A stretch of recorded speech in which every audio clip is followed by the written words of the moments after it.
All right, so here it is. This is our native rattlesnake to the northeast.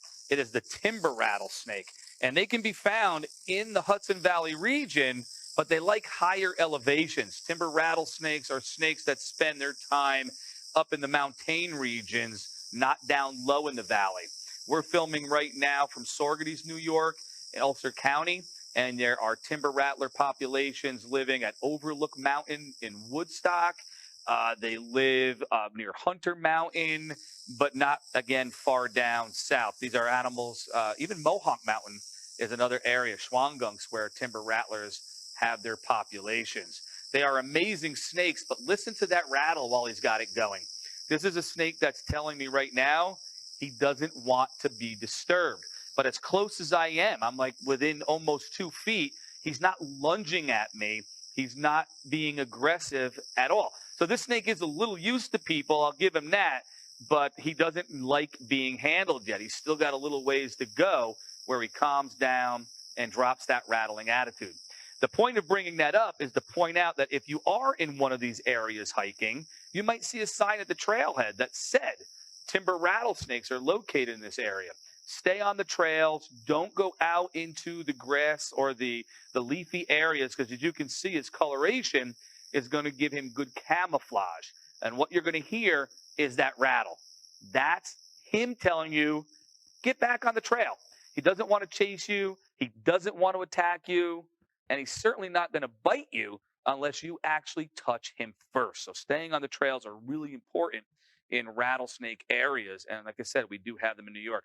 And people, hundreds and thousands of people hike these areas every season safely. And many of them will tell me how exciting it is to see a timber rattler and get some really cool pictures. They're really much less offensive than people actually think they are. As far as their coloration, as I mentioned, this guy's got a beautiful chocolate color. I've seen them greenish to yellowish to brownish, and there's even a color phase that's all black. So the telltale sign that you're dealing with a rattlesnake is going to be that rattle. So a little earlier we mentioned that the rat snakes and milk snakes will sometimes shake their tail when they're afraid as well. And you can imagine, now that you heard the sound, if you put them in a forested area, that tail vibrating quickly against the dead leaves can produce a very similar startling sound, not only to a human, but a possible would-be predator. Coyotes, raccoons, even skunks will eat small snakes, birds of prey, all kinds of challenges that these animals have out in the wild. And it gives you a better understanding as why they get defensive but not aggressive. Also want to point out that timber rattlesnakes are a protected species.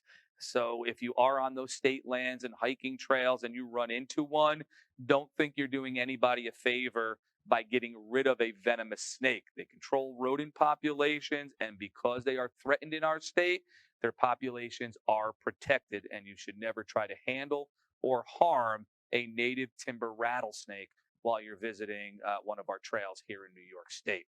So hopefully you get a better understanding of what these animals are all about, get an introduction to what some of our more popularly known snakes look like here in the area. New York State, throughout the entire state, is home to 17 different species of snakes, and we've only highlighted just a few. So keep an eye out for more of our videos in the future, and thank you very much for watching. Hope you enjoy. Leave some comments. Let us know.